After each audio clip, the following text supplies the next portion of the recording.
அன்பு நண்பர்களே, அனைவருக்கும் அன்னை சமையல் உமாவின் அன்பான வணக்கங்கள். இன்றைக்கி அன்னை சமையலில் பார்க்க போகிறது சூப்பரான பிரேக்ஃபாஸ்ட் ரெசிபி. இதை ஈவினிங் ஸ்நாக்ஸாக கூட செய்யலாங்க. குழந்தைங்க நல்லா விரும்பி சாப்பிடுவாங்க. பேன் கேக் வாங்க எப்படி செய்கிறதுன்னு பார்க்கலாம். முதல்ல 2 முட்டையை உடச்சி ஊற்றிக்கலாங்க.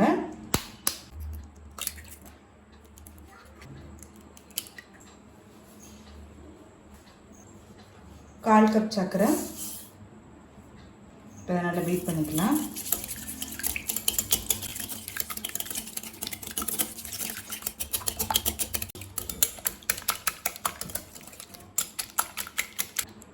இப்போ இது நல்லா பீட் பண்ணியாச்சு.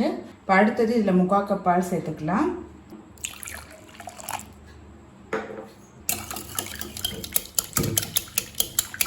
ஒரு சிட்டிகை உப்பு, 1/2 டீஸ்பூன் வெண்ணிலா எசன்ஸ்,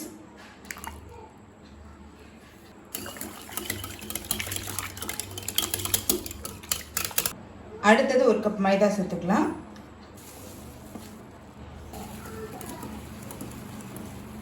நல்லா கட்டி இல்லாமல் கரைச்சிக்கோங்க.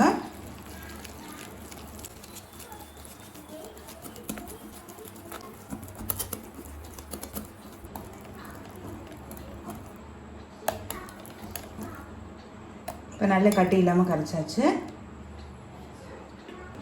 1/2 டீஸ்பூன் பேக்கிங் பவுடர் சேர்த்துக்கலாம். கொஞ்சமாக எண்ணெய்,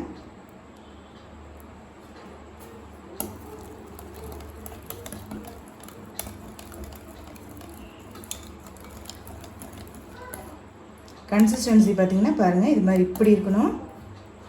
இப்போ எல்லாம் ரெடி ஆகிடுச்சு. இப்போ பேன் கேக் பண்ண ஆரம்பிச்சிடலாம். இப்போ ஒரு பேன் இல்லைன்னா தோசைக்கல் வச்சுக்கோங்க. ஸ்டவ்வை மீடியம் ஃப்ளேம்லேயே வச்சுக்கோங்க.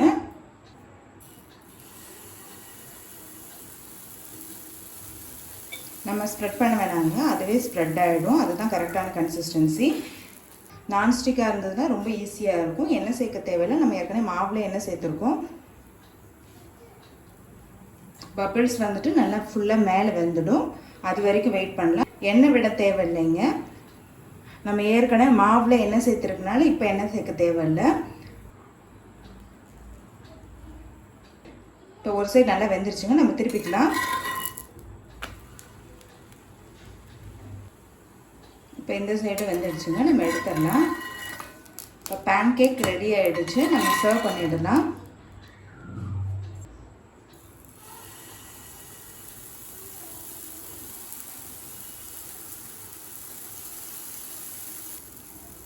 ஸ்டவ்வை ஸ்லோலே வச்சுக்கோங்க.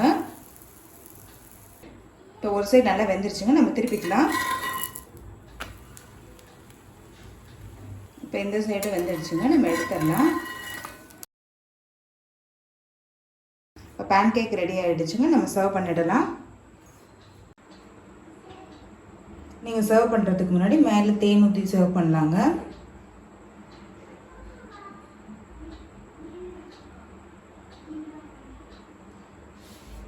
இப்போ சுவையான பேன் கேக் ரெடி ஆகிடுச்சு. ரெசிபியை ட்ரை பண்ணி பாருங்கள், கண்டிப்பாக உங்களுக்கு பிடிக்கும். ரெசிபி பிடிச்சிருந்ததுன்னா வீடியோவை லைக் பண்ணுங்கள், கமெண்ட் பண்ணுங்கள், ஷேர் பண்ணுங்கள்.